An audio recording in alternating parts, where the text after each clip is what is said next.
Estamos num tempo de uma série, Deus Socorro Bem Presente, e eu tenho sido impactado por essa série, assim como fui impactado pela série passada, como Deus tem trabalhado na nossa igreja, como Deus tem trabalhado através da vida dos nossos apóstolos, na escolha dos temas, nas séries de ministrações.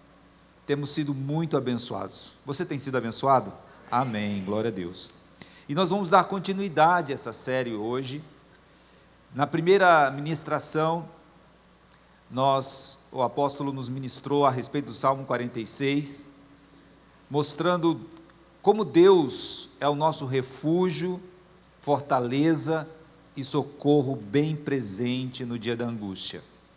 Como nós podemos contar com Ele, que Ele é, independente de qualquer coisa, de qualquer circunstância, Ele é.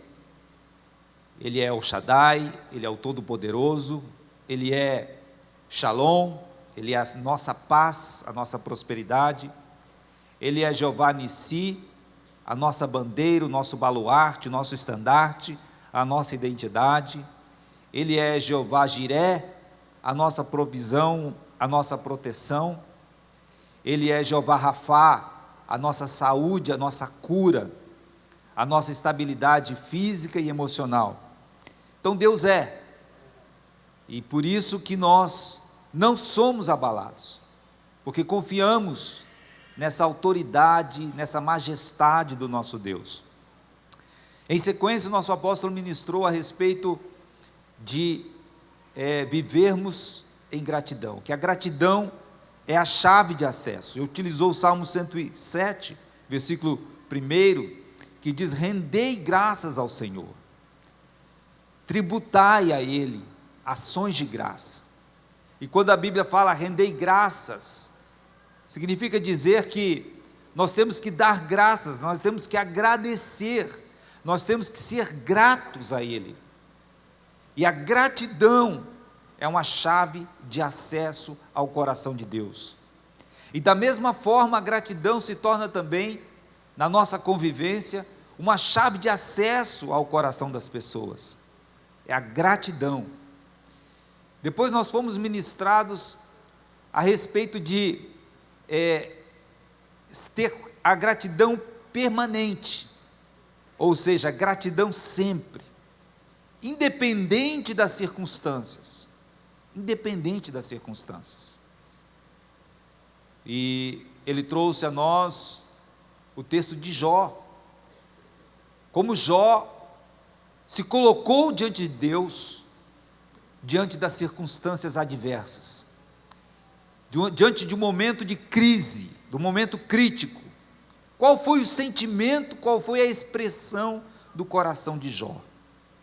Ele, quando perdeu os filhos, perdeu os bens, perdeu a saúde, perdeu todas as coisas, perdeu a companhia das pessoas, perdeu a honra, perdeu a dignidade em relação aos outros, mas ele ajoelhou, ele se prostrou e adorou.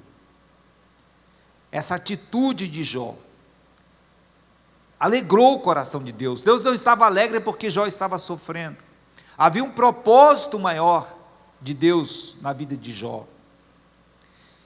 E nós fomos ministrados a respeito do profeta Abacuque. Em qualquer circunstância, em qualquer momento, ainda que se apresente a maior adversidade da nossa vida, nós devemos nos alegrar e exultar no Senhor nosso Deus. Depois nós continuamos nessa série, nós continuamos nesse tema, e vamos andar um pouquinho mais a respeito disso, da nossa atitude e do nosso sentimento, da nossa expressão no momento da tribulação, no momento da dificuldade. No domingo eu ministrei, tanto eu como o pastor Clodoilson, o pastor Breno, também ministramos, a respeito dessa continuidade, de viver uma atitude de gratidão e de honra e de adoração, mesmo nos momentos difíceis. Mas eu particularmente tratei a respeito da origem das aflições. E eu disse que as origens das aflições, elas podem ser diversas. Como vem, por que vem a aflição na nossa vida? O dia mau. E eu falei de tentação. A tentação é uma estratégia do diabo, é um momento de aflição também, em que o diabo quer te destruir, ele quer realmente pegar você, ele quer fazer com que você caia na armadilha, e vem aquele momento de tentação. A tentação não é de Deus, a tentação é permitida por Deus, mas apenas até onde nós podemos suportar. Além daquilo, Deus não permite. E com a tentação, Ele dá o escape. E com a tentação, nós somos, na verdade, submetidos àquilo que nós somos fracos. Então, a tentação mostra uma fraqueza em nós, que precisa ser corrigida, que precisa ser superada, que precisa se dar atenção àquela área específica. Porque o diabo não nos tenta aonde somos fortes, ele nos tenta onde somos fracos. E qual é a nossa atitude diante da tentação? O que eu faço, pastor, quando recebo a tentação? E a Bíblia diz: resisti ao diabo e ele fugirá de vós. Não há nada mais a fazer além do que resistir, do que dizer não para o diabo. No momento em que a pressão do mundo vem sobre você, e você entra em aflição, o que eu faço? A sua resposta tem que ser não. Não vou ceder à proposta do inferno. E a gente tem dito que ser livre não é você poder fazer o que você quer. Ser livre é a capacidade de dizer não. Ser livre é a capacidade de resistir ao diabo. E quando você tem essa capacidade, você entende que você tem essa capacidade, você realmente é uma pessoa livre. Amém? Diga: pelo sangue de Jesus, eu sou uma pessoa livre. Você pode resistir todas as tentações. Depois nós falamos de colheita. E colheita não tem nada a ver com o diabo, entre aspas, né? Porque é ele que, na verdade, recebe a legalidade para poder armar a situação de pesar, de tristeza, de angústia na sua vida. Mas o autor da colheita é você mesmo. O autor da colheita é você mesmo. Quando você semeou, e tudo que o homem semear, isso também ceifará. Você foi o autor daquela situação, você preparou o terreno para você viver aquela adversidade. Ela veio sobre você porque você deu causa. É uma colheita. E o que eu faço na colheita, pastor? O que eu faço na colheita? Muda a semente. O pastor Clodoilson até ministrou no domingo de manhã, ele disse: a colheita passa, a colheita cessa. Tem um momento em que aquela colheita ruim, ela vai acabar naturalmente, não precisa fazer nada. Simplesmente você vai ter que colher até o final. E quando você começar a semear coisa boa, você vai começar a colher coisa boa. Amém? Vai começar a colher coisa boa. Mas a colheita ruim, ela passa, ela tem um tempo. E se você está colhendo alguma coisa ruim, eu quero declarar sobre a sua vida que essa colheita está terminando em nome de Jesus. Amém? Vai passar. O que eu faço? Muda a semente. Mas existem momentos também que são provações. Provações são intervenções de Deus mesmo. A Bíblia diz que a provação é de Deus. E qual é a finalidade da provação? A finalidade da provação é te aprovar. Deus não quer que você se reprove, Deus não quer que você caia, Deus não quer que você se entristeça. Ele quer que você vença aquela situação. E a provação, a Bíblia diz que produz em nós coisas maravilhosas. Produz em nós coisas tremendas, a provação. Então a aprovação realmente é uma bênção de Deus viver uma aprovação, porque é Deus que está trabalhando na sua vida para fazer você uma pessoa melhor, amém? Quando o mestre, o professor, ele dá uma prova para o aluno, ele jamais, o bom professor, jamais, e nem o mau professor, ele vai fazer aquela prova com a intenção de reprovar, jamais. Ele faz aquela prova com a intenção de que você, sendo aprovado, você passe por uma etapa superior. Então, aqueles que estão vivendo um tempo de provação, eu quero declarar sobre a sua vida que você está a um passo de ser aprovado e ser levado para um nível mais alto na presença de Deus, amém? Se você quer, dê um aplauso ao Senhor, aleluia, para Ele. Está chegando o tempo da sua vitória.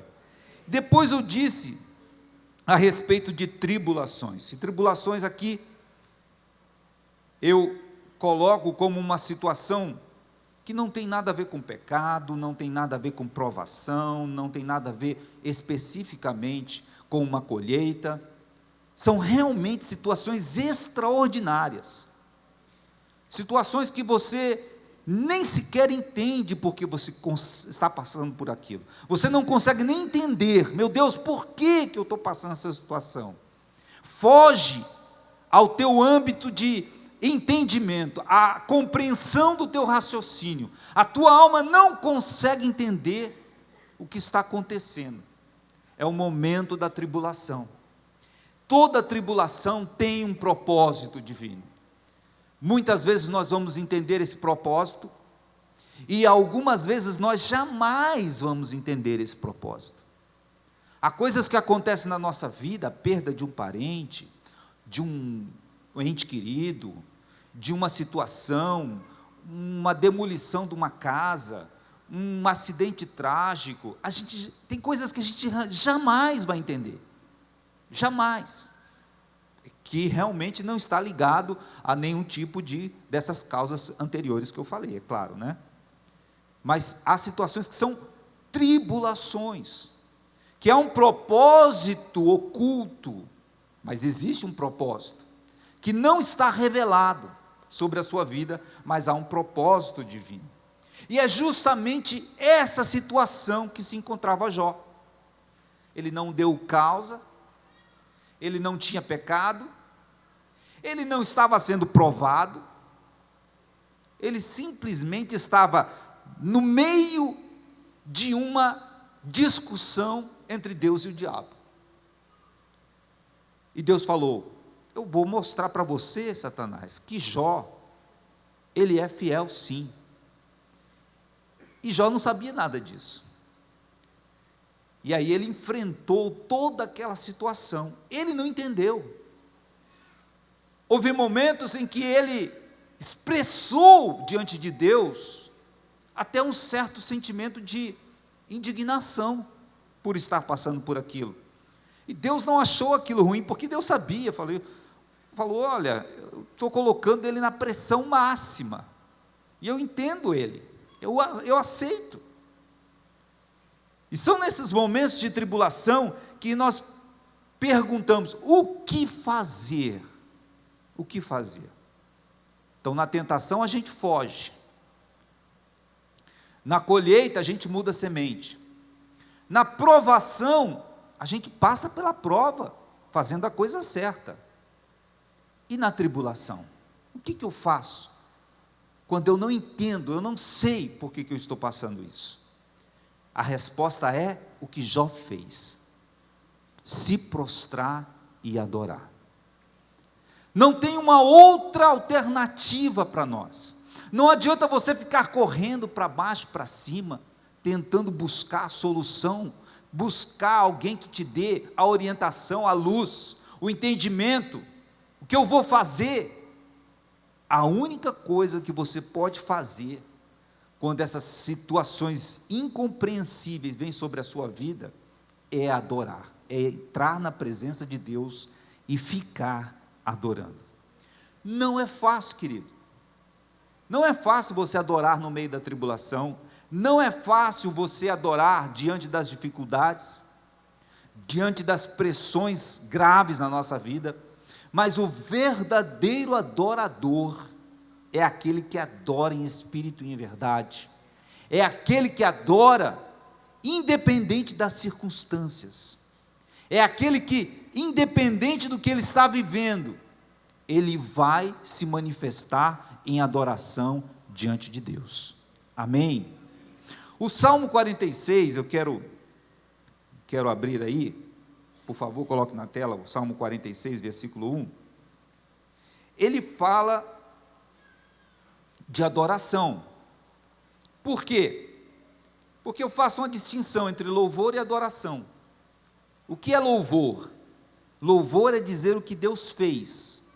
Quando você fala que Deus abriu o mar, que Deus abençoou Abraão, lhe dando um filho, quando você fala que Deus é o Deus de Israel, o Deus que construiu uma nação, quando você fala dos feitos do Senhor, você está louvando.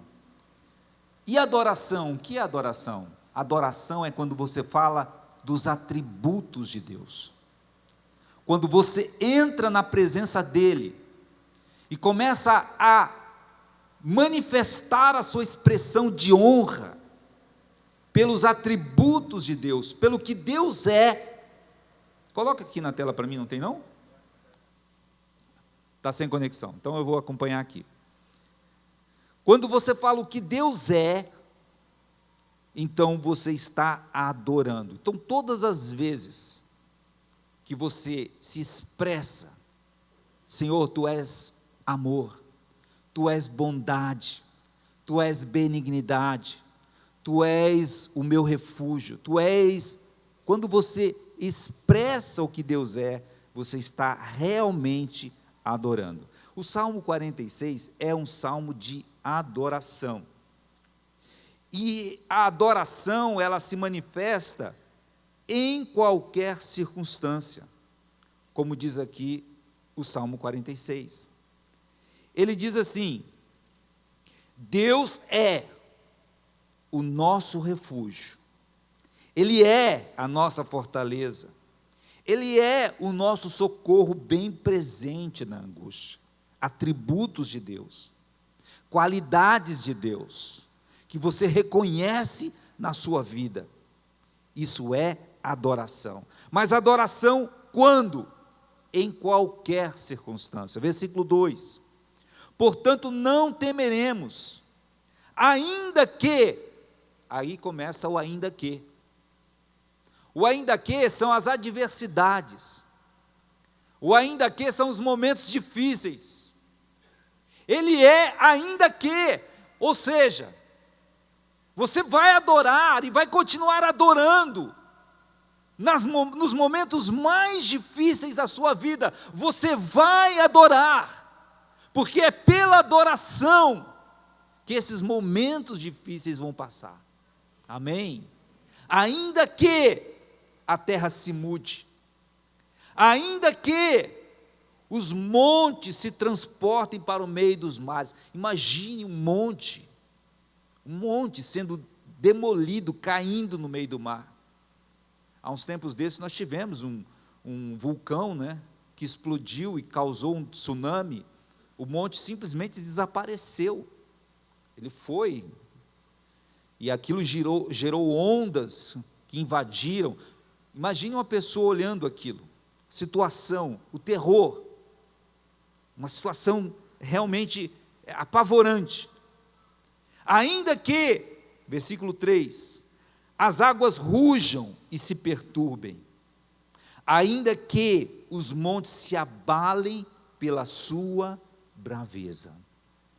Ou seja, nas circunstâncias mais adversas, você vai adorar. Amém? Nas circunstâncias mais adversas. É assim que um adorador vive. Se você é um adorador, você tem que aprender a adorar, ainda que. Você tem que aprender a adorar nas circunstâncias mais complexas. Se você é daquelas pessoas que só sabe chorar, reclamar diante de Deus, não estou dizendo que é ruim chorar, não. Chorar é muito bom. Chorar de alegria e também chorar de tristeza, porque tem o dia do luto. Mas há pessoas que não conseguem entrar no nível de adoração no momento difícil. Se você não consegue ser verdadeiro adorador no momento difícil, como você vai estabelecer a tua vitória? A adoração, ela está ligada. O Salmo 46 mostra isso. O primeiro versículo fala de adoração, e todo o resto fala de adoração, mas essa adoração é quando? Quando que ela ocorre? Nos momentos difíceis. Ela se expressa nos momentos. A qualidade da sua vida cristã, a qualidade do seu símbolo cristão de vida, a sua identidade cristã na sua alma, a qualidade dessa identidade de ser cristão está relacionada com a sua capacidade de adorar a Deus nas horas difíceis. Amém? Adorar a Deus nas horas difíceis. Abacuque, capítulo 3, coloca na tela para mim, por favor. Abacuque, capítulo 3, versículo 17.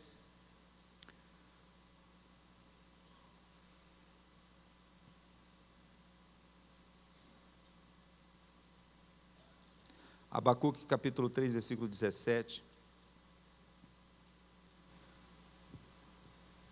Situação difícil. Como o pastor Clodoilson colocou aqui, a situação já era terrível em Israel naquele tempo, e Deus revela para ele que vai ficar pior. Olha só, ele vai diante de Deus para reclamar do que estava a nação, a tragédia que estava a nação, e Deus fala, olha, vai ficar muito pior, vai ficar muito pior. E aí, ele se expressa diante de Deus, ele não foi reclamar, ele não foi contender com Deus, ele não foi choramingar, lamentar. Olha a expressão do profeta, um verdadeiro adorador. O verdadeiro adorador faz assim: ainda que a figueira não floresça, ainda que nem haja fruto na vide, ainda que decepcione o produto da oliveira, e os campos não produzam mantimento, ainda que as ovelhas da malhada sejam arrebatadas, e nos currais não haja gado, todavia, eu me alegrarei no Senhor, exultarei no Deus da minha salvação. Amém? Ainda que. O que eu quero trazer para você hoje, para o seu coração, é que a sua vida cristã é medida pelo seu nível de adoração no momento da dificuldade. Quanto é que você tem adorado? Nessa sua luta que você está vivendo? Será que você só ora, pedindo? É bom pedir, é ótimo, tem que pedir, a Bíblia diz, pedir, dá-se-vos-á. Mas tem situação, meu irmão, que não é pedir, não é agir, não é fazer, não é correr, não é se esconder, não é chorar, não é lamentar. Tem situação que é adorar. Amém? E aqui é o segredo. Adoração no momento da tribulação. Diga adoração no momento da tribulação. É nessa hora que você vai mostrar a sua fibra de cristão, a sua qualidade de cristão, é no momento da adoração, no momento da tribulação. Eu gosto muito dessa passagem em Daniel capítulo 3, vamos lá em Daniel capítulo 3, que fala de Sadraque, Mesaque e Abdenego. Eu gosto muito dessa passagem porque ele revela a fibra de 3 jovens que sabiam em quem eles confiavam, que viviam realmente uma vida de adoração ao Senhor. Daniel capítulo 3, ele começa dizendo esse capítulo, que o rei fez uma estátua de ouro, cuja estátua era de 60 côvados, a largura de 6, e levantou-a no campo de Dura, na província de Babilônia. A finalidade dessa estátua era demonstrar a soberba do rei. E aqueles 3 jovens eram oficiais, eram servidores públicos em Babilônia. Eles haviam sido nomeados pelo rei por uma indicação de Daniel. Daniel já era um governador e Daniel indicou os 3 para serem nomeados. Você encontra isso lá no capítulo 2, o último versículo, versículo 49. Eles foram nomeados. E ali, diante daquela estátua, eles tinham a opção de adorar a estátua ou não adorar a estátua. Acontece que aqueles jovens, eles foram retirados das suas famílias à força. Provavelmente seus pais foram mortos. Provavelmente seus irmãos foram mortos. Suas irmãs foram mortas.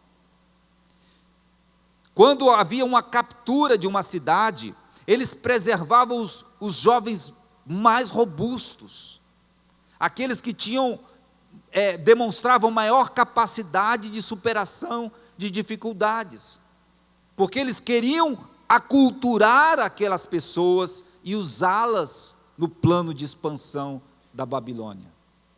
Provavelmente os pais deles não serviram, provavelmente os irmãos não serviram, os tios não serviram, as irmãs não serviram. Todos foram mortos, e agora esses 3 jovens estavam ali. Mas não apenas tocaram na família, não apenas tocaram na casa deles, não apenas tocaram no passado, na história deles, na história de vida, nos projetos de futuro que eles tinham de família, de nação, tocaram também no corpo deles, porque eles foram emasculados, eles foram castrados. Agora, aqueles jovens estavam longe de casa, perderam a família, perderam a nação, perderam a dignidade como homem, estavam sendo aculturados num processo que duraria 3 anos, para que eles fossem completamente imersos na cultura babilônica. Mas dentro deles, eles não se esqueceram de que eles eram adoradores do nosso Deus. Eles não abriram mão de ser adoradores de Deus. E quando eles foram colocados diante daquela fornalha, diante daquela estátua, com a ameaça da fornalha, eles não se curvaram. Foram diante do rei, e o rei, irado, nervoso, multiplicado mesmo em furor, versículo 17, versículo 14, falou Nabucodonosor e lhes disse: é de propósito, ó Sadraque, Mesaque e Abidnego, que não servis aos meus deuses, e nem adorais a estátua de ouro que levantei? E ele pergunta: quem é que pode vos livrar da minha mão? E eles respondem a Nabucodonosor dizendo, versículo 16, não necessitamos de te responder sobre esse assunto, pois eis que o nosso Deus, a quem nós servimos, é que nos pode livrar, e Ele nos livrará da fornalha de fogo ardente e da tua mão, ó rei. Mas o que eu acho mais interessante é o versículo 18, o 18 é show, o 18 é tremendo.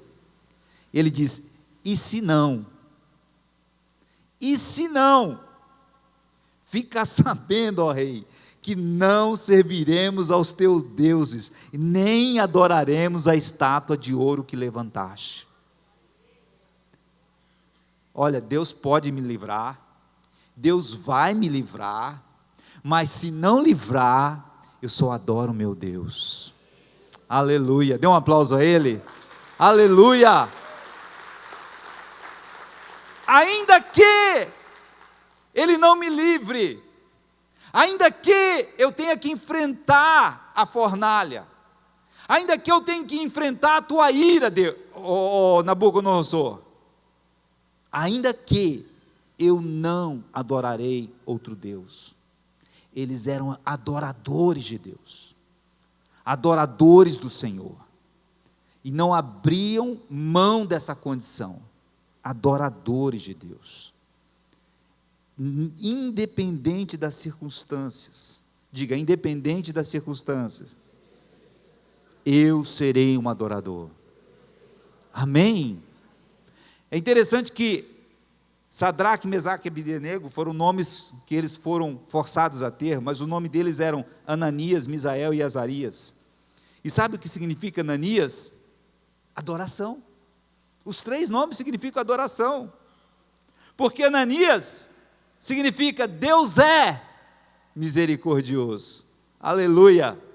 Misael significa ninguém é como meu Deus. E Azarias significa Deus é a minha força. Então, quando você adora, até no seu nome, meu irmão, dizendo quem é Deus para você, que não há nenhum outro comparado a Deus para você, você é um verdadeiro adorador. Amém? Pode aplaudir o Senhor, é para Ele mesmo. Aleluia. Um verdadeiro adorador. Leva isso na identidade. Cristão tem identidade de adorador. Diga, cristão é adorador. E adorador, pode dizer, adorador na tribulação.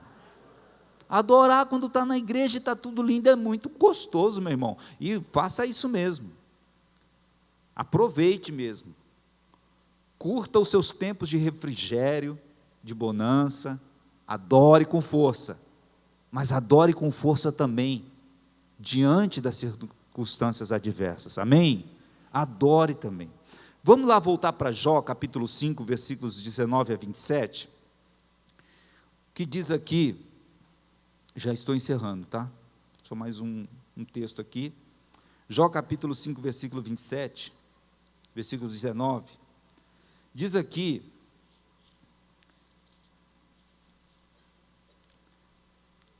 o conselho de Elifaz a Jó, o conselho perfeito, é como eu disse, os conselhos dos amigos de Jó eram perfeitos, vocês podem ler e aplicar para a sua vida, só não serviam para Jó naquele momento, que a situação era diferente, mas tudo que eles falaram é bíblico, está perfeito.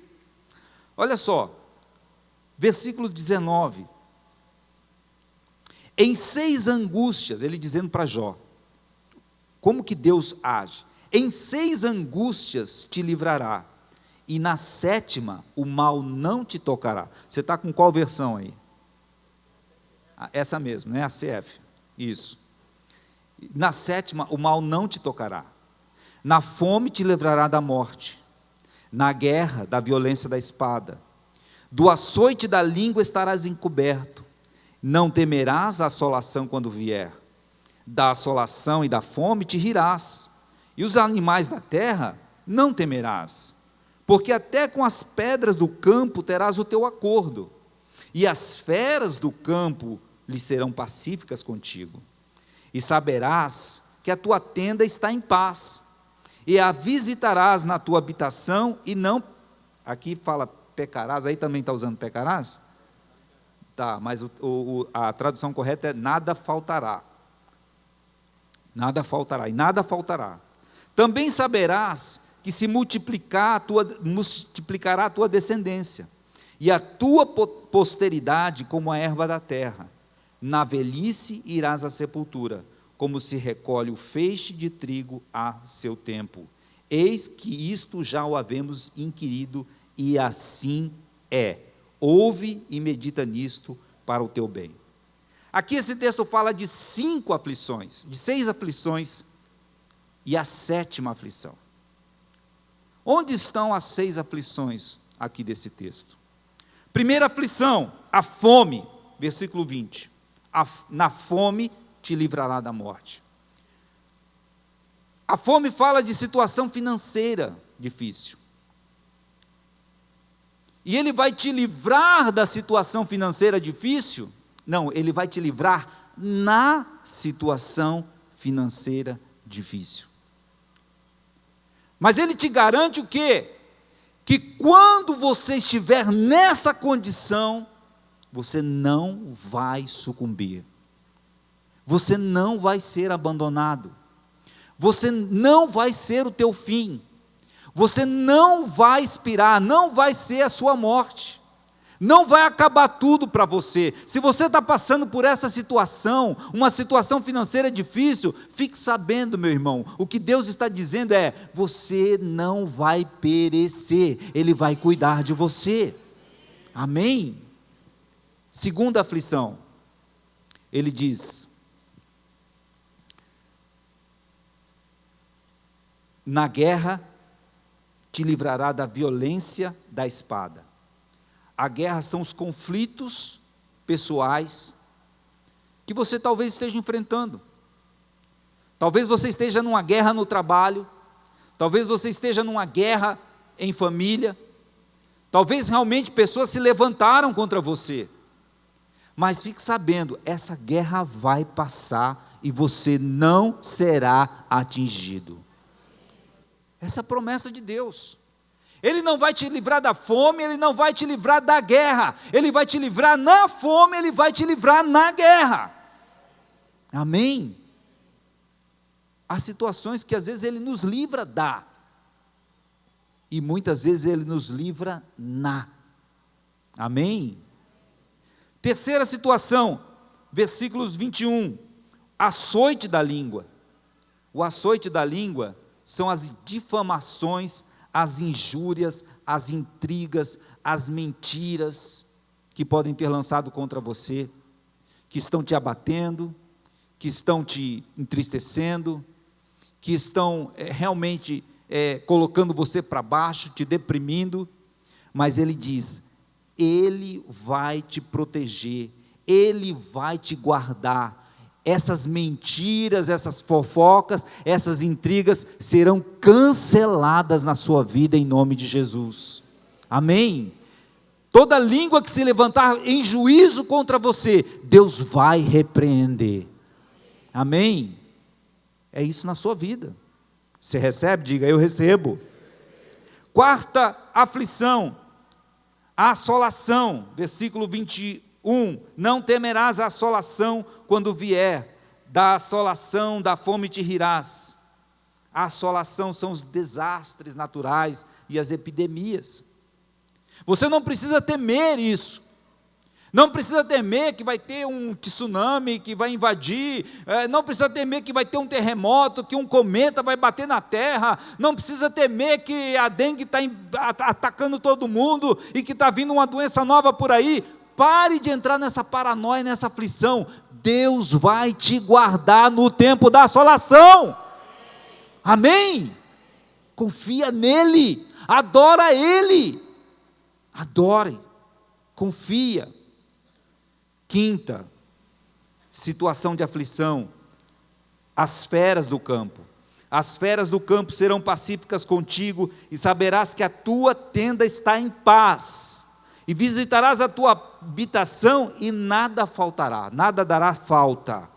É a palavra pecar aí, foi traduzida errado, mas é nada dará falta. Em outras traduções, se você tiver, lá, nada te faltará, né? O que significa isso? São situações de aflição por conta de violência. Quantas pessoas têm medo de sair de casa? Quantas pessoas têm medo de andar na rua? Por causa de um mal súbito, uma violência externa.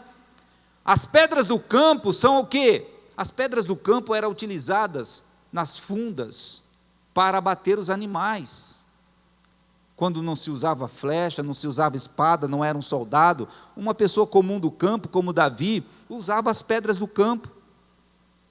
E é isso que a Bíblia está dizendo: você não será atingido. Amém? Você não será atingido nem pelas feras, nem pela violência, nem pelas pedras, nem pelas balas. Tem gente desesperada aí por causa do decreto do armamento. Agora vai ter muita arma, meu Deus do céu, o que vai acontecer? Não vai acontecer nada, Deus está protegendo você, Ele te guarda, Ele te protege, os anjos do Senhor se acampam ao redor dos que o temem e os livra do mal, amém? E também, Ele diz, você sai, volta para a tua casa e não falta nada, ladrão não vai entrar na sua casa, amém? Tua casa é protegida por Deus, tem anjo lá agora, amém? Tem anjo lá agora, levanta a sua mão na direção da sua casa, e diz, obrigado Senhor, porque tudo está guardado, o Senhor é o meu Deus, e ainda que falte alguma coisa, eu sempre te adorarei. Dê um aplauso a Ele, aleluia. A sexta aflição diz respeito à posteridade. A sexta aflição diz aqui, também saberás que se multiplicará a tua descendência e a tua posteridade como a erva da terra. Uma das aflições da gente, dos pais, é em relação aos filhos. O que será do meu filho? O que será da minha filha? O que será dos meus netos? O que será da minha posteridade? Tira essa aflição do seu coração. Deus vai proteger você também nessa aflição.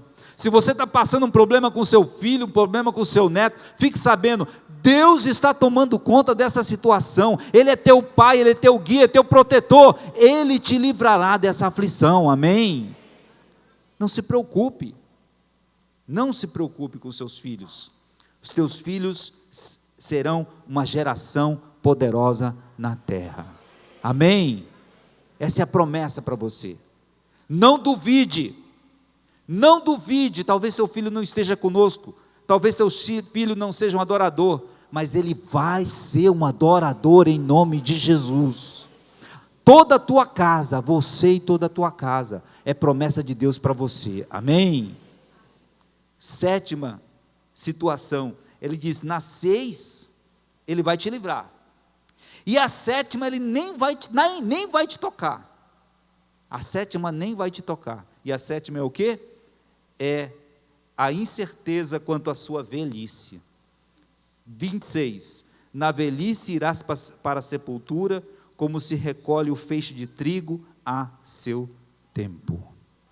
Você não vai passar necessidade, você não vai ser abandonado num asilo, você não vai ser atingido pela reforma da Previdência e vai passar carência, você não vai ficar doente quando tiver velhinho, você não vai ser esquecido pelos seus filhos, nem pelos seus netos, você não vai ter Alzheimer, você não vai esquecer das coisas boas da vida, você vai viver na melhor idade ativa aqui dentro do Senhor, na casa de Deus, vivendo o melhor do Senhor, aleluia, oh glória a Deus, vamos ficar de pé.